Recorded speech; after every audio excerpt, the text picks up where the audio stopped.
Hello అండి, very good morning. So తెలంగాణలో NEET PG 2025 కౌన్సిలింగ్కి సంబంధించినటువంటి అప్డేట్స్ ఈరోజు ఏమున్నాయనేది ఈ వీడియోలో తెలుసుకుందాము. సో దీనికంటే ముందు టాపిక్లోకి వెళ్ళే కంటే ముందు మనకి ఈ నీట్ పీజీ 2025 కౌన్సిలింగ్కి సంబంధించి అప్డేట్స్ కోసము ఒక వాట్సాప్ గ్రూపు క్రియేట్ చేయడం జరిగింది.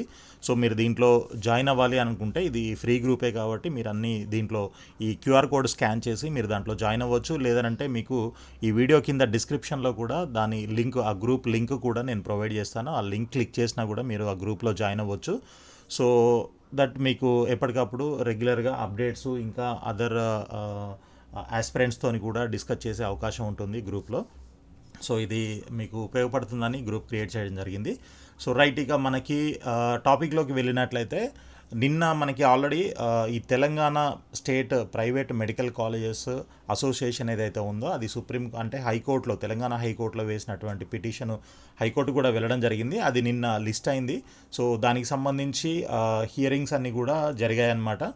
అయితే దాన్ని మళ్ళీ ఈ రోజుకి పోస్ట్పోన్ చేయడం జరిగింది. సో ఈరోజు ఫైనల్ జడ్జ్మెంట్ వస్తుంది అని చెప్పేసి అంటున్నారు. సో ఇన్ఫర్మేషన్ అయితే ఆ విధంగా ఉంది. చూడండి, ఇక్కడ 24th March 2026.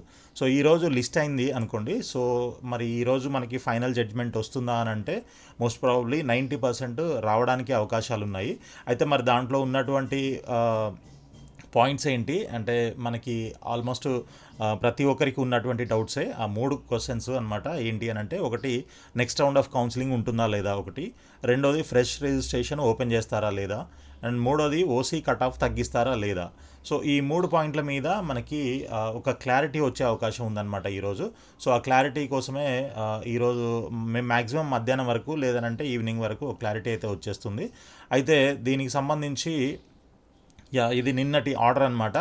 లిస్ట్ టుమారో అని చెప్పేసి మనకి ఫైనల్గా నిన్న హియరింగ్ అయిపోయిన తర్వాత చెప్పడం జరిగింది. సో మరి ఈరోజు ఆ ఫైనల్ జడ్జిమెంట్ వస్తుందేమో అని చెప్పేసి అనుకుంటున్నాను. అయితే దానికి సంబంధించి మనకి కొన్ని డీటెయిల్స్ అయితే రావడం జరిగింది. సో ఆ డీటెయిల్స్ కంటే ముందు నేను చెప్పబోయేది ఏంటి అని అంటే, మీరందరూ కూడా ఎవరెవరైతే ఈ 3 పాయింట్ల కోసం వెయిట్ చేస్తున్నారు అంటే నెక్స్ట్ రౌండ్ ఆఫ్ కౌన్సిలింగ్ కోసం, లేదనంటే కొత్త రిజిస్ట్రేషన్ కోసం, లేదనంటే ఓసీ కట్ ఆఫ్ కోసం ఎవరైతే వెయిట్ చేస్తున్నారో సో మీరంతా కూడా రెడీగా ఉండండి. ఎందుకంటే సో ఒక్కసారి ఈ జడ్జిమెంట్, ఫైనల్ జడ్జిమెంట్ పాజిటివ్గా వచ్చిందనుకోండి, ఇమ్మీడియట్గా ఆ అఫీషియల్ కోర్ట్ ఆర్డర్ ఏదైతే ఉంటుందో అది యూనివర్సిటీకి, ఎంసీసీకి వెళ్ళడం జరుగుతుంది. సో ఇమ్మీడియట్గా మన కేఎన్ఆర్ యూహెచ్ఎస్ కూడా దానిపైన యాక్షన్ తీసుకునే అవకాశం ఉంటుంది. కాబట్టి చాలా ఫాస్ట్గా ఉంటుంది ఈ ప్రాసెస్ అంతా కూడా. సో ఈరోజు 24th కాబట్టి ఒకవేళ మనకి ఎంత టైం ఇస్తారనేది కూడా తెలీదు. ఒకవేళ ఇస్తే ఈ మంత్ ఎండ్ వరకు ఇచ్చే అవకాశం ఉంటుంది, లేదనంటే ఇంకా తక్కువ కూడా ఉండే అవకాశం ఉంటుంది. కాబట్టి సో ఈ వితిన్ దట్ షార్ట్ టైంలో అది కంప్లీట్ చేయాలి కాబట్టి చాలా ఫాస్ట్గా ఉంటుందన్నమాట ప్రొసీజర్ అంతా కూడా. కాబట్టి ఈ కోర్ట్ ఆర్డర్ రాగానే మనకి నోటిఫికేషన్ రిలీజ్ అవుతుంది. ఒకవేళ ఓన్లీ కౌన్సిలింగ్ కండక్ట్ చేసుకోండి, ఇంకొక రౌండ్ ఆర్ 2 రౌండ్స్ అంటే ఒక పర్టికులర్ డేట్ ఇస్తారు కాబట్టి ఆ డేట్ లోపల మీరు 1 రౌండ్ చేస్తారా, 2 రౌండ్స్ చేస్తారా అనేది మీ ఇష్టం అన్నట్టుగా మేబీ ఉండొచ్చు. సో ఆ విధంగా ఉన్నట్లయితే మరి ఓన్లీ ఆప్షన్స్ అంటే కౌన్సిలింగ్, ఒక రౌండ్ ఆఫ్ కౌన్సిలింగ్ చేసుకోవాలి అని అంటే దానికి సంబంధించిన నోటిఫికేషన్ వస్తుంది. లేదు రిజిస్ట్రేషన్ కూడా చేసుకోవచ్చు అని అంటే మేబీ ముందుగా రిజిస్ట్రేషన్ నోటిఫికేషన్ రిలీజ్ అవుతుంది. దాని తర్వాత వెబ్ ఆప్షన్స్కి సంబంధించిన నోటిఫికేషన్ వస్తుంది. అంటే దానికంటే ముందు రిజిస్టర్ చేసిన క్యాండిడేట్స్ ఎవరైతే ఉన్నారో కొత్తగా వాళ్ళ లిస్ట్ క్వాలిఫై అయ్యారా లేదా అండ్ ఎలిజిబుల్ లిస్ట్ అంతా కూడా డిస్ప్లే చేయడం జరుగుతుంది అనమాట. సో ఇలా ప్రొసీజర్ అంతా ఉంటుంది. నోటిఫికేషన్ ఫర్ రిజిస్ట్రేషన్, తర్వాత list of qualified candidates, then web ఆప్షన్స్కి నోటిఫికేషన్, దాని తర్వాత సీట్ అలాట్మెంట్, ఆ తర్వాత రిపోర్టింగ్. ఇదంతా కూడా మనకి ప్రొసీజరు స్టెప్ బై స్టెప్ ఉంటుందన్నమాట. సో ఈ ప్రాసెస్లో చాలా ఫాస్ట్గా జరిగే అవకాశం ఉంటుంది. కాబట్టి మీరు అన్నీ అంటే ఆల్రెడీ రిజిస్టర్ చేసిన వాళ్ళైతేనేమో డైరెక్ట్గా ఆప్షన్స్ పెట్టుకోవచ్చు. లేదు కొత్తగా రిజిస్టర్ చేసే వాళ్ళైతే మీ డాక్యుమెంట్స్ అన్నీ కూడా రెడీ చేసి పెట్టుకోండి. అండ్ కట్ ఆఫ్ తగ్గి ఒకవేళ వాళ్ళకు కూడా ఛాన్స్ వచ్చినట్లయితే వాళ్ళు కూడా మళ్ళీ కొత్త రిజిస్ట్రేషన్ చేసుకోవాల్సి ఉంటుంది కాబట్టి వాళ్ళు కూడా. అండ్ కొత్తగా రిజిస్టర్ చేసే వాళ్ళైనా లేదంటే ఆల్రెడీ రిజిస్టర్ చేసిన వాళ్ళైనా సో మీరు ఇన్స్టిట్యూషనల్ కోటాలో తీసుకోవాలనుకుంటున్నారా, ఎన్ఆర్ఐ కోటాలో తీసుకోవాలనుకుంటున్నారా చూసుకొని దాని ప్రకారంగా మీరు ఎన్ఆర్ఐ కోటా అయితేనేమో ఎన్ఆర్ఐ డాక్యుమెంట్స్ కూడా రెడీ చేసుకోవాల్సి ఉంటుంది. అదేవిధంగా ఎన్ఆర్ఐ కోటా కానీ లేదంటే ఇన్స్టిట్యూషనల్ కోటాలో కానీ మీరు డైరెక్ట్గా ఒకవేళ మా ద్వారా మీరు సీట్ ఏదైనా తీసుకోవాలి అని అనుకుంటే డెఫినెట్గా మీరు క్యాష్ అయితే అందుబాటులో ఉంచుకోండి. వీలైనంత ఎక్కువ క్యాష్ మీరు రెడీగా పెట్టుకున్నట్లయితే ఇమీడియట్గా ఏదో కాలేజ్లో మీకు సీట్ మాట్లాడి కన్ఫర్మ్ చేసే అవకాశం ఉంటుందన్నమాట. సో మీ దగ్గర క్యాష్ రెడీగా లేకపోతే మనకి ఛాన్స్ ఉన్నా కూడా మంచి ప్రైస్లో వచ్చే ఛాన్స్ ఉన్నా కూడా మనం బుక్ చేసుకోలేకపోతే అది లాస్ అయ్యే అవకాశం ఉంటుంది. కాబట్టి రెడీగా ఉన్నట్లయితే మీకు ఇమ్మీడియట్గా మీకు ఆ యొక్క ఛాన్సెస్ మిస్ అవ్వకుండా ఉంటుందన్నమాట. సో మ్యాక్సిమం క్యాష్ రూపంలో పెట్టుకోండి. ఓకే, బ్యాంక్లో ఉంది డీడీ తీస్తానంటే ఒక్కొక్కసారి అది పాసిబుల్ అవ్వదు. కాబట్టి అర్థం చేసుకొని క్యాష్ అయితే రెడీగా పెట్టుకోవడానికి ప్రయత్నం చేయండి, వీలున్నంత ఎక్కువ క్యాష్. ఓకే, సో అయితే ఇది మీకు తెలుసు కదా, ఇప్పుడు ఇన్స్టిట్యూషనల్ కోటాలో అయితేనేమో డైరెక్ట్గా మనకి సీట్ కన్ఫర్మ్ చేసుకోవచ్చు. కాలేజీలో మాట్లాడేసి సీట్ కన్ఫర్మ్ చేసి మీకు జెన్యూన్ ట్రాన్స్పరెంట్గా మీకు సీట్ కావాలి అని అంటే తప్పకుండా కింద కనిపిస్తున్న నంబర్కి అయితే కాంటాక్ట్ చేయండి. సో దాంట్లో మీకు డెఫినెట్గా మీకు కావాల్సిన దగ్గర అవైలబిలిటీని బట్టి, సీట్ అవైలబిలిటీని బట్టి రీజనబుల్ ప్రైస్లో మీకు సీట్ ఇప్పించే ప్రయత్నం అయితే చేస్తాను. అదేవిధంగా ఎన్ఆర్ఐ కోటాలో కూడా చెప్పాను కదా ఇంతకుముందు కూడా, కొన్ని సీట్స్ కొన్ని కాలేజెస్లో కొంత తక్కువ రేటుకి, ఎన్ఆర్ఐ ఫీజు మామూలుగా 69 lakhs per annum ఉంటుంది తెలంగాణలో. అది కాకుండా మనకేమైనా తక్కువలో దొరుకుతుందా అంటే అఫ్కోర్స్ కొన్ని కాలేజీలు కొన్ని కోర్సెస్ దొరికే అవకాశం ఉంటుంది. సో దానికి కూడా మనం ముందుగా మాట్లాడి దానికి కొంత ప్రాసెస్ ఉంటుందన్నమాట.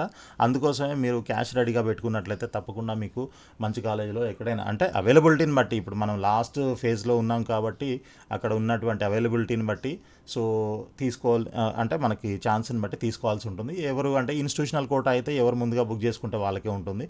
At the same time NRI quota కూడా ఏంటనంటే మన స్కోర్ని బట్టి లేదా ర్యాంక్ని బట్టి మనకి ఎక్కడ వచ్చే అవకాశం ఉంటుంది. దాన్ని బట్టి మనము కౌన్సిలింగ్లో ముందుగా కాలేజ్తో మాట్లాడుకొని ఫీజు తక్కువలో మాట్లాడుకొని అదే కాలేజీని మనం ఆప్షన్స్ పెట్టడం, ఇట్లాంటి ప్రొసీజర్ అంతా ఉంటుంది. సో అలా మీకు కొంత ఫీజు కూడా తగ్గే అవకాశం ఉంటుంది. బట్ మీరు కొన్ని మెయిన్ బ్రాంచెస్కి అయితే ఫీజు తగ్గుతుంది, ఎన్ఆర్ఐ కోటాలో ఫీజు తగ్గుతుందని అయితే ఎక్స్పెక్ట్ చేయకండి. ఎందుకనంటే ఇప్పుడు వాళ్ళకున్న ఛాన్స్ అంటే మెయిన్ బ్రాంచెస్ అంటే లైక్ జనరల్ మెడిసిన్ కానీ లేకపోతే డెర్మటాలజీ, రేడియాలజీ, ఇట్లాంటి మెయిన్ పెద్ద పెద్ద బ్రాంచెస్ ఏవైతే ఉన్నాయో, డెర్మటాలజీ అయితే లేదు నాకు తెలిసి తెలంగాణలో, అన్నీ అయిపోయాయి ఎన్ఆర్ఐ కోటా అండ్ ఇన్స్టిట్యూషనల్ కోటాలో. సో అదర్ బ్రాంచెస్ అయితే ఆల్మోస్ట్ అవైలబుల్గా ఉన్నాయి తెలంగాణలో. సిటీలో హైదరాబాద్లో కావాలంటే హైదరాబాద్లో, లేదు వేరే దగ్గర కావాలన్నా కూడా కొన్ని కాలేజెస్లో అవైలబుల్గా అయితే ఉన్నాయి. సో దానికి సంబంధించి మనము సీట్ బుక్ చేసుకోవాలనుకుంటే చూస్తున్నారు కదా కింద స్క్రీన్ పైన కనిపిస్తున్నటువంటి నంబర్లో మీరు తప్పకుండా కాంటాక్ట్ చేయండి. రైట్గా మనం ఈ కేసు విషయానికి వచ్చినట్లయితే ముందుగా మనకి ఇక్కడ చూడండి, ఇది అంటే డిఫరెంట్ న్యూస్ పేపర్స్లో వచ్చినటువంటి ఇది నిన్ననే మనకి వచ్చినటువంటి ఇన్ఫర్మేషన్ యాక్చువల్గా.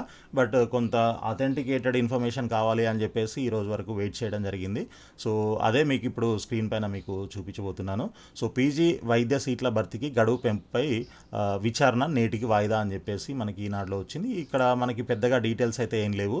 సో నిన్న లిస్ట్ అయింది, సుప్రీంకోర్టులో లిస్ట్ అయింది. దాంట్లో ఎన్ఎంసీకి సంబంధించిన అడ్వకేట్ కూడా వాళ్ళ తరపు వాళ్ళు ఏం చెప్పాలి అనుకున్నదంతా వాళ్ళు చెప్పారు. అండ్ సుప్రీంకోర్టు కూడా ఈ రోజుకి పోస్ట్పోన్ చేసిందనమాట. ఫైనల్ జడ్జిమెంట్ ఇచ్చే అవకాశం అయితే కనబడుతుంది. అయితే దానికి సంబంధించిన పూర్తి వివరాలు మరొక న్యూస్ పేపర్లో మనకి క్లియర్గా తెలుస్తున్నాయి. చూడండి ఇక్కడ, అంతులేని ప్రక్రియగా కౌన్సిలింగ్ జరుగుతుంది అని చెప్పేసి ఎన్ఎంసీ అంటుంది. హైకోర్టుల జోక్యంతో గందరగోళంగా మారిందంటుంది. అంటే ఇప్పుడు వేరే వేరే స్టేట్స్లో హైకోర్టుకి వెళ్ళినటువంటి కాలేజెస్ ఏవైతే ఉన్నాయో వాటికి సంబంధించి హైకోర్టులే అక్కడ ఇవ్వడం జరిగిందనమాట. అంటే లైక్ మనకి కర్ణాటక కానీ మహారాష్ట్ర కానీ ఇట్లాంటి స్టేట్స్లో హైకోర్టులే ఇచ్చేసాయి. మన దగ్గరే ఏది తెలంగాణలో హైకోర్టు ఏం చేసింది, సుప్రీంకోర్టులో ఆల్రెడీ ఈ పిటిషన్లు ఇట్లాంటివి ఉన్నాయి కాబట్టి దాని మీద డిపెండ్ అయ్యి చూద్దాం అన్నట్టుగా పక్కన పెట్టిందనమాట. సో అందుకనే ఈ పిటిషన్ సుప్రీంకోర్టుకి వెళ్ళడం జరిగింది. సో ఇక్కడ తెలంగాణలో వచ్చేసి మనకి మిగిలిన 377 సీట్లకు విద్యార్థులు ఆసక్తి చూపటం లేదు అని ఎన్ఎంసీ అంటుంది. సో ఈ 377 సీట్లలో మనకి దాదాపు ఈ మెయిన్ క్లినికల్ బ్రాంచెస్ ఏవైతే ఉన్నాయో అవి నాకు తెలిసి ఒక 100 పైన అయితే ఖచ్చితంగా ఉన్నాయి. అంటే నేను already NRI quota and institutional కోటాకి సంబంధించి ఈ క్లినికల్ బ్రాంచెస్ ఏమేమి ఉన్నాయి అనేది ఒక స్టేట్మెంట్ తయారు చేసి కూడా చూశాను. కాబట్టి దాంట్లో ఆల్మోస్ట్ 120 ఆ రేంజ్లో అయితే సీట్స్ అయితే మిగిలి ఉన్నాయన్నమాట. సో ఇక మిగిలిన సీట్లు అయితే మనకి అఫ్కోర్స్ నాన్ క్లినికల్ అవి ఉంటాయి. సో అలాంటి సీట్స్కి విద్యార్థులు పెద్దగా ఇంట్రెస్ట్ చూపించట్లేదు కాబట్టి అవన్నీ మిగిలిపోయాయి. దానికోసం మళ్ళీ ఇంకొక రౌండ్ ఆఫ్ కౌన్సిలింగ్ పెట్టాల్సిన అవసరం లేదు. అండ్ ఇది ఇలా కౌన్సిలింగ్ పెట్టుకుంటూ వెళ్తుంటే ఇది ఒక అన్ఎండింగ్ ప్రాసెస్ అన్నట్టుగా ఎన్ఎంసి అయితే చెప్పడం జరిగిందనమాట. సో సుప్రీంకోర్టు ఏమందనంటే డాక్యుమెంట్లు అండ్ ప్రీవియస్ జడ్జిమెంట్స్ అన్నీ కూడా ఒకసారి మేము పరిశీలించి దానిపైన ఫైనల్ జడ్జిమెంట్ ఇస్తామన్నట్టుగా చెప్పడం జరిగింది. సో ఒకసారి క్లియర్గా మీకు ఈ డీటెయిల్స్ అన్నీ అంటే చెప్తాను చూడండి. సో అంటే మనం ఇది గోత్రు అవుదాము అంటే ఒక పాయింట్ కూడా మిస్ అవ్వద్దన్న ఉద్దేశంతోనే నేను క్లియర్గా ఇదంతా కూడా మీకు చదివి వినిపిస్తాను. వైద్య విద్య సీట్ల భర్తీ ప్రక్రియ ముగింపు లేని అంశంగా మారుతుందని ఎన్ఎంసి సుప్రీంకోర్టు ఎదుట ఆవేదన వ్యక్తం చేసింది. కౌన్సిలింగ్ గడువును పొడిగిస్తూ కటాఫ్ పర్సెంటైల్ను తగ్గిస్తూ వివిధ రాష్ట్రాల హైకోర్టులు ఇస్తున్న వరుస ఉత్తర్వులపై అభ్యంతరం తెలిపింది.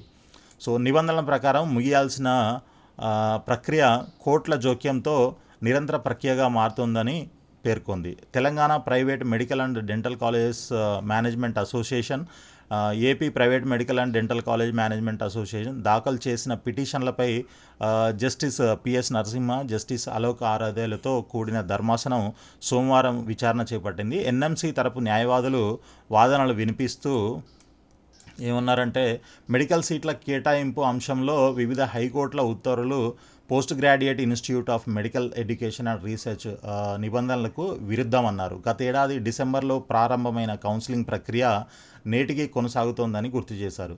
ఫిబ్రవరి 25న కర్ణాటక హైకోర్టు జోక్యం చేసుకొని మార్చి 18లోగా మరో రౌండ్ కౌన్సిలింగ్ నిర్వహించాలని ఆదేశించింది. సో ఇక్కడ కర్ణాటక హైకోర్టు ఏం చేసింది, ఫిబ్రవరి 28న చెప్పేసింది మీరు మార్చి 18లోగా ఇంకో రౌండ్ కౌన్సిలింగ్ కూడా కండక్ట్ చేసుకోండి అని చెప్పేసి చెప్పిందనమాట. సో వాళ్ళు అక్కడ ఆ ప్రొసీజర్ పైన డిస్కషన్ జరుగుతున్నాయి. సో మార్చి 12న బాంబే హైకోర్టు మరో రౌండ్కి అనుమతిస్తూ ఉత్తర్వులు ఇచ్చింది అని తెలిపారు. సో తెలంగాణ హైకోర్టు సైతం కటాఫ్ పర్సంటైల్ తగ్గింపు అంశాన్ని పరిశీలిస్తుందన్నారు. ఇప్పటికే 5 నుంచి 8 రౌండ్ల కౌన్సిలింగ్ పూర్తయిందని పేర్కొన్నారు. సో తెలంగాణలో అయితే 8 రౌండ్లు అవ్వలేదు, 5 రౌండ్సే అయ్యాయి. కాబట్టి మేబీ ఇక్కడ మనకి కొంత ఛాన్సు ఉంది అని అర్థమవుతుంది. సో దేశవ్యాప్తంగా ఇంకా 375 ఇది దేశవ్యాప్తంగా ఇక్కడ రాశారు కానీ తప్పిది. ఈ తెలంగాణ వ్యాప్తంగా 377 సీట్లు మిగిలిన మాట వాస్తవమేనని, అవన్నీ విద్యార్థులు ఆసక్తి చూపనండి అంటే డిమాండ్ లేని సబ్జెక్టులకు సంబంధించినవని స్పష్టం చేశారు. సో ఎన్ఎంసి వాదనల నేపథ్యంలో ధర్మాసనం ఒకవైపు సీట్లు వృధా కావడము, మరోవైపు కౌన్సిలింగ్ ప్రక్రియ నిరవధికంగా సాగడము అనే 2 అంశాలను పరిగణనలోకి తీసుకుంది. ఈ పరిస్థితుల్లో ఉత్తమంగా ఏం చేయగలం అని న్యాయవాదులను ప్రశ్నించింది. సంబంధిత డాక్యుమెంట్లు గత సుప్రీంకోర్టు తీర్పులను పరిశీలిస్తామని తెలిపింది. తదుపరి విచారణను మంగళవారం అంటే ఈ రోజుకి వాయిదా వేసిందనమాట. సో ఇక్కడ చూడండి, ఇక్కడ 2 పాయింట్లు సుప్రీంకోర్టు అంటే దేనిపైన ఆలోచిస్తుందనంటే ఒకవైపు సీట్లు వేస్ట్ అవ్వడం ఒకటి, ఇంకోవైపు కౌన్సిలింగ్ ప్రాసెస్ కంటిన్యూస్గా జరగడం ఇంకొక ఆప్షను. సో ఈ రెండింటికి సంబంధించి అంటే నేనేమనుకుంటున్నానంటే సీట్లు వృధా అవ్వడం అనేది కరెక్ట్ కాదు. కౌన్సిలింగ్ ప్రక్రియ ఏముంది, ఎన్నిసార్లు చేస్తారు, ఇంకొక 2 రౌండ్లో చేస్తే ఉన్న సీట్లు కూడా అయిపోతాయి కాబట్టి అది అంతటితోని క్లోజ్ అయిపోతుంది. కౌన్సిలింగ్ ప్రాసెస్ ఈ సంవత్సరం అంతా జరగదు కదా, మళ్ళీ నెక్స్ట్ ఇయర్ వచ్చేంత వరకు జరగదు కదా. కాబట్టి ఆ కౌన్సిలింగ్ ఏదో ఇంకొక వారం రోజులో 10 రోజుల్లో టైం ఇచ్చేసి మొత్తం కంప్లీట్ చేసుకోండి అని అంటే పెద్ద వచ్చే నష్టం అయితే ఏం లేదు. బట్ సీట్లు వేస్ట్ అయితే మాత్రం కొంత నష్టం అయితే జరుగుతుంది, ఇటు స్టూడెంట్స్కి కానీ లేదనంటే కాలేజెస్కి కానీ ఇద్దరికి 2 రకాలుగా ఇద్దరికి అది కొంత నష్టం అయితే జరిగే అవకాశం ఉంటుందన్నమాట. సీట్లు వేస్ట్గా పోవడం కంటే దాంట్లో ఏదో ఇంకొక రౌండ్ కౌన్సిలింగ్ స్టార్ట్ చేసి అవన్నీ కూడా ఫిల్ చేసుకుంటే అందరికీ ఉపయోగం ఉంటుంది. సో మరి సుప్రీంకోర్టు ఈరోజు దీనిపైన ఎలాంటి జడ్జిమెంట్ ఇస్తుంది ఏంటి అనేది మనము చూద్దాము. ఇంకొక న్యూస్ పేపర్లో కూడా ఇంకా కొంత ఇన్ఫర్మేషన్ ఉంది, చూద్దాము. సో మెడికల్ కౌన్సిలింగ్ని ముగించొద్దా, వివిధ హైకోర్టుల ఉత్తర్వులపై సుప్రీంకోర్టులో ఎన్ఎంసి అభ్యంతరం అని చెప్పేసి ఇంకొకటి వచ్చింది. అయితే ఇదేంటి కూడా ఒకసారి దీంట్లో కూడా 1 or 2 పాయింట్స్ కొంత ఎక్స్ట్రా ఇన్ఫర్మేషన్ ఉంది, అందుకని ఇది కూడా మీకు చూపించాలని చెప్తున్నాను అనమాట. సో వైద్య విద్య సీట్ల భర్తీ కోసం నిర్వహించే కౌన్సిలింగ్ ప్రక్రియకు ఒక ముగింపు ఉండాలని జాతీయ వైద్య కమిషన్ ఎన్ఎంసి సుప్రీంకోర్టులో వాదించింది. కౌన్సిలింగ్ గడువు పొడిగిస్తూ కట్ ఆఫ్ పర్సెంటైల్ తగ్గిస్తూ వివిధ రాష్ట్రాల హైకోర్టులు ఇస్తున్న ఉత్తర్వులపై అభ్యంతరం వ్యక్తం చేసింది. Telangana state private medical and dental colleges management association, AP state private medical colleges and dental colleges management association దాఖలు చేసిన పిటిషన్లపై justice P S Narasimha, justice Alok ఆరాధేలతో కూడిన ధర్మాసనం సోమవారం విచారణ చేపట్టింది. ఈ సందర్భంగా ఎన్ఎంసీ తరపు న్యాయవాది వాదనలు మీరు కౌన్సిలింగ్ ప్రక్రియ ఇంకా కొనసాగుతూనే ఉందన్నారు. ఫిబ్రవరి 25న కర్ణాటక హైకోర్టు జోక్యం చేసుకొని మార్చి 18లోగా ఇదంతా కూడా మనము ఆల్రెడీ ఇందాక డిస్కస్ చేస్తాం. మార్చి 12న బాంబే హైకోర్టు కూడా మరో రౌండ్కు అనుమతిస్తూ ఉత్తర్వులు ఇచ్చింది. సో ఇది నిబంధనలకు విరుద్ధము, వాటిపై ఇదే కోర్టును ఆశ్రయిస్తామన్నారు. మరోవైపు తెలంగాణ హైకోర్టు సైతం కట్ ఆఫ్ పర్సంటైల్ తగ్గింపు అంశాన్ని పరిశీలిస్తుందని కోర్టు దృష్టికి తీసుకొచ్చారు. దేశవ్యాప్తంగా ఇంకా 370, మరి ఇది ఒక్కసారి చూడండి, ఇది ఇక్కడ కూడా వీళ్ళు దేశవ్యాప్తంగా అన్నారు సరే మెడికల్ సీట్లు మిగిలిపోయినా అవన్నీ డిమాండ్ లేని సబ్జెక్టులకు సంబంధించిన వాదనలు సంబంధిత డాక్యుమెంట్లు. సో ఇది మనకి ఉన్నటువంటి ఇన్ఫర్మేషన్ అనమాట. అయితే నాకు వచ్చినటువంటి ఇన్ఫర్మేషన్ ప్రకారంగా మనకి నేను ఇందాక చెప్పాను కదా, ముందుగా మనకు ఉన్నటువంటి 3 క్వశ్చన్స్ అనమాట. ఒకటి, నెక్స్ట్ రౌండ్ కౌన్సిలింగ్ ఉంటుందా ఉండదా, అండ్ రెండోది న్యూ రిజిస్ట్రేషన్ స్టార్ట్ అవుతుందా లేదా, మూడోది ఓసీ కట్ ఆఫ్ తగ్గిస్తారా లేదా అనేది. సో వీటి గురించి మనం మాట్లాడుకున్నట్లయితే ముందుగా ఇంకొక విషయం నేను చెప్తాను, అది మీరు కాస్త జాగ్రత్తగా వినండి. సో మెయిన్గా ఏంటనంటే మనకి ఇంతకుముందు కూడా అంటే కొన్నిసార్లు ప్రీవియస్ ఇయర్స్లో కూడా కొన్నిసార్లు 0% చేయడం జరిగింది. మ్యాక్సిమం 5% అలా కూడా చేసిన సంవత్సరాలు ఉన్నాయి.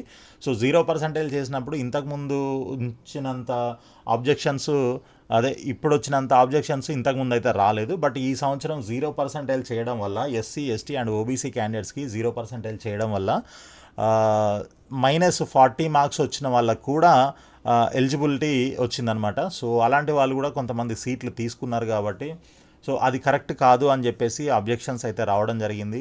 సో అయితే ఇదే సిచ్యువేషన్ మరి నెక్స్ట్ ఇయర్ కూడా ఉంటుందా అని అంటే నెక్స్ట్ ఇయర్ ఉండకపోవచ్చు, ఎందుకంటే ఈ సంవత్సరమే మనకి చాలా అబ్జెక్షన్స్ రావడం జరిగింది. కాబట్టి నెక్స్ట్ ఇయర్ మళ్ళీ ఇంత 0%కి తగ్గిస్తారా కట్ ఆఫ్ లేదా అనేది 100% డౌటే అనమాట. సో మినిమం 5%, 7%, 10% ఇంకా ఏదో ఒకటి ఉంటుంది కానీ బట్ 0 అయితే ఉండకపోవచ్చు. సో నేను చెప్పేది ఏంటి అని అంటే ఇప్పుడు 0% వల్ల ఎవరైతే క్వాలిఫై అయ్యారో వాళ్ళందరూ ఈ సంవత్సరమే, ఒకవేళ నెక్స్ట్ రౌండ్ కౌన్సిలింగ్ ఉన్నట్లయితే, రిజిస్ట్రేషన్ ఓపెన్ అయినట్లయితే ఇమ్మీడియట్గా మీరు ఏదో ఒక దాంట్లో జాయిన్ అయిపోవడం బెటర్ అనమాట. లేదు 100% మేము మళ్ళీ ప్రిపేర్ అవుతాము, లాంగ్ టర్మ్ తీసుకుంటాము అండ్ నెక్స్ట్ ఇయర్ ట్రై చేస్తాము, ఈసారి మంచి ర్యాంక్ తెచ్చుకొని మంచి కాలేజీలో సీటు, మంచి బ్రాంచ్ కొట్టేలాగా ట్రై చేస్తామని అనుకుంటే నో ప్రాబ్లం. బట్ ఒక సంవత్సరం ఎందుకు వేస్ట్ చేయాలి, ఆల్రెడీ ఇంతకుముందే లాంగ్ టర్మ్ తీసుకున్నాము, ఒక 2-3 సంవత్సరాలు ఆల్రెడీ వేస్ట్ అయిపోయింది. ఈ సంవత్సరం ఏదో ఒక రకంగా ఏదో ఒకటి ఎండిఓ, ఎంఎస్ఓ ఏదో ఒకటి దొరికింది చేసేద్దాం అని అనుకునే వాళ్ళు మాత్రం ఒకవేళ ఈ రిజిస్ట్రేషన్ ఓపెన్ అయినా లేదనంటే మనకి ఇంకో రౌండ్ కౌన్సిలింగ్ ఉన్నా కూడా కంపల్సరీ మీరు ఈ అవకాశాన్ని అయితే 100% యూటిలైజ్ చేసుకోండి. ఎందుకనంటే మళ్ళీ నెక్స్ట్ ఇయర్ ఇలాంటి సిచ్యువేషన్ ఉంటుందో ఉండదో చెప్పలేము. సో ఇది ఒకటి. రెండో పాయింట్ ఏంటి అని అంటే మనకి రిజిస్ట్రేషన్ ఓపెన్ అవుతుందా అని అంటే మ్యాక్సిమం 90% ఛాన్సెస్ అయితే ఉన్నాయన్నమాట. మనకి రిజిస్ట్రేషన్ ఓపెన్ అయింది అని అంటే ఆల్మోస్ట్ కౌన్సిలింగ్ కూడా ఉంటుంది. బట్ రిజిస్ట్రేషన్ ఓపెన్ అయినా అవ్వకపోయినా కౌన్సిలింగ్ కూడా ఉండే అవకాశం 90% అయితే కనిపిస్తుంది. 10% అయితే చెప్పలేము. ఈరోజు మరి అంటే మనకి ఉన్న ఇన్ఫర్మేషన్ ప్రకారం చెప్తున్నాను, 90% నెక్స్ట్ రౌండ్ కౌన్సిలింగ్ ఉండడానికే ఛాన్స్ ఉంది అండ్ రిజిస్ట్రేషన్ కూడా ఓపెన్ అవ్వడానికే ఛాన్స్ ఉంది. ఆ 10% మాత్రం ఏమవుతుంది అంటే ఉండకపోవచ్చు, 10% ఉండకపోవచ్చు, 90% ఉండొచ్చు అని చెప్తున్నాను. 10% మేబీ నెగిటివ్ ఇది కూడా ఉండొచ్చు. అన్నీ పాజిటివ్గా తీసుకోలేం కదా. సో 90% అయితే పాజిటివ్గా ఉంది మనకి. సో అలా next round counselling and registration open అవ్వడం, న్యూ రిజిస్ట్రేషన్ ఎవరైతే ఆల్రెడీ క్వాలిఫై ఉన్నారో వాళ్ళంతా అంటే ఇంతకుముందు రిజిస్టర్ చేసుకొని వాళ్ళు ఇప్పుడు రిజిస్టర్ చేసుకోవడానికి ఛాన్స్ ఉండే అవకాశం 90% ఉందన్నమాట. ఓకే. సో ఇకపోతే ఓపెన్ కేటగిరీకి సంబంధించి కట్ ఆఫ్ తగ్గుతుందా అని అంటే అది కొంచెం డౌట్ఫుల్ అనే చెప్పొచ్చు. ఆల్రెడీ 7th పర్సంటైల్కి కట్ ఆఫ్ తగ్గించారు కదా ముందు కంటే, తర్వాత కట్ ఆఫ్ తగ్గించినప్పుడు 7th పర్సంటైల్ దాకా తగ్గించారు. మరి ఆ 7th పర్సంటైల్ అని అంటే 103 అండ్ ఎబో వచ్చిన వాళ్ళందరూ కూడా క్వాలిఫై అయినట్లుగా డిక్లేర్ చేశారు, ఇది ఓపెన్ కేటగిరీ క్యాండిడేట్స్. సో ఇప్పుడు వాళ్ళకి 0% చేస్తారా అని అంటే అదైతే దానిపైన కొంత డౌట్ అయితే ఉంది. అదైతే తగ్గకపోవచ్చు అని అనుకుంటున్నాము. ఒకవేళ తగ్గినా 0% అవ్వకపోవచ్చు. మరి అది ఎంత పర్సంటైల్ చేస్తారు ఏంటి అనేది మళ్ళీ దానిపైన చాలా డిస్కషన్స్ అయితే ఉంటాయి. ఒకవేళ సుప్రీంకోర్టు ఓకే అలో చేసినా కూడా, అంటే పర్సంటైల్ తగ్గించడానికి అలో చేసినా కూడా అది ఎంతవరకు తగ్గియాలి ఏంటి అనే దాని మీద ఇంకా మళ్ళీ డిస్కషన్స్ అయితే ఉంటాయి. కాబట్టి ఇదంతా time taking process. Okay, so మరి ఇంత టైం అసలు లేదు, టైమే లేదు, ఆల్రెడీ అయిపోయింది. కౌన్సిలింగ్ ప్రాసెస్ ఎప్పుడో క్లోజ్ అయిపోయింది, అడ్మిషన్స్ అన్నీ క్లోజ్ చేసాము, డేట్ అయిపోయింది, అండ్ ఎక్స్టెండ్ చేయడానికి ఛాన్స్ లేదు, ఇవ్వద్దు, ఇది కంటిన్యూస్ ప్రాసెస్ అవుతుంది అని ఇన్ని ఆబ్జెక్షన్స్ ఎన్ఎంసీ పెడుతుంది. కాబట్టి ఈ పర్సంటైల్ తగ్గించడం కోసం మళ్ళీ దానిపైన ఇంకా టైం వేస్ట్ చేయడం వేస్ట్ అన్న ఉద్దేశం అయితే ఒకటి ఉంది. కాబట్టి ఈ కట్ ఆఫ్ తగ్గుతుంది అనే దానిపైన 90% ఛాన్సెస్ అయితే లేవని చెప్పుకోవచ్చు. ఒక 10% మేబీ చెప్పలేము. ఓకే, పాజిటివ్గా వచ్చినా రావచ్చు. కాబట్టి ఇది మనకి దానిపైన ఎక్కువ హోప్స్ పెట్టుకున్న వాళ్ళకి కొంచెం ఇది ఇబ్బంది, బాధ కలిగించే పాయింటే. కాబట్టి ఇంకా మనం చేసేదేం లేదు. ఇప్పుడు అవకాశం ఉన్నప్పుడు ఉపయోగించుకోవాలి, లేనప్పుడు మనం చేసేదేం లేదు. కాబట్టి వెయిట్ చేద్దాం. పాజిటివ్గా రావాలనే కోరుకుంటున్నాను నేను కూడా. సో ఎవరెవరికి సీట్ రిక్వైర్మెంట్ ఉందో వాళ్ళంతా కూడా తప్పకుండా మీకు సంబంధించి, అంటే మీరు కౌన్సిలింగ్ కోసం వెయిట్ చేస్తుంటే కౌన్సిలింగ్ రావాలి, అదే న్యూ రిజిస్ట్రేషన్ కోసం వెయిట్ చేస్తుంటే అది కూడా రావాలి. ఈ రెండు అయితే మ్యాక్సిమం 90% రావడానికి అవకాశం ఉంది. అండ్ చెప్పాను కదా, ఓపెన్ కేటగిరీకి సంబంధించిన కట్ ఆఫ్ తగ్గడం అయితే 90% ఛాన్సెస్ లేవు, 10% మాత్రమే మనం హోప్స్ పెట్టుకోవాలి. చూద్దాం ఏమవుతుందో. మ్యాక్సిమం ఆఫ్టర్నూన్ వరకు లేదా ఈవినింగ్ వరకు మొత్తం ఫుల్ ఇన్ఫర్మేషన్ అయితే వచ్చేస్తుంది మనకి. సో దానిపైన మళ్ళీ మనం ఇంకొక వీడియోలో అవన్నీ కూడా డిస్కస్ చేద్దాము. సో అప్పటి వరకు మీరంతా కూడా వెయిట్ చేయండి. అండ్ చెప్పాను కదా, మనకి వాట్సాప్ గ్రూప్ అయితే క్రియేట్ చేయడం జరిగింది. ఇది ఫ్రీ గ్రూపు. దీంట్లో అప్డేట్స్ అన్నీ కూడా ఎప్పటికప్పుడు వస్తూ ఉంటాయి. ఏదైనా ఉంటే దీంట్లో మీరు డౌట్స్ కూడా అడగొచ్చు. సో ఇది స్కాన్ చేసి, ఈ క్యూఆర్ కోడ్ని స్కాన్ చేసి దాంట్లో జాయిన్ అవ్వండి. లేదనంటే దీనికి సంబంధించిన, ఈ గ్రూప్కి సంబంధించిన లింక్ నేను వీడియో కింద డిస్క్రిప్షన్లో షేర్ చేస్తాను. సో దాన్ని క్లిక్ చేసి కూడా మీరు డైరెక్ట్గా ఆ గ్రూప్లో జాయిన్ అవ్వచ్చు. అది మీకు యూజ్ అవుతుంది డెఫినెట్గా. సో ఇది ఈరోజు ఉన్నటువంటి అప్డేట్స్ అనమాట. వీడియో నచ్చినట్లయితే తప్పకుండా లైక్ చేసి మీ ఫ్రెండ్స్ కూడా షేర్ చేయండి. అదేవిధంగా మన ఛానల్ని సబ్స్క్రైబ్ చేసి ఫాలో చేస్తూ ఉండండి. రెగ్యులర్గా అప్డేట్స్ అన్నీ కూడా వస్తూ ఉంటాయి. సో ఆల్ ది బెస్ట్ అండి. Thank you so much.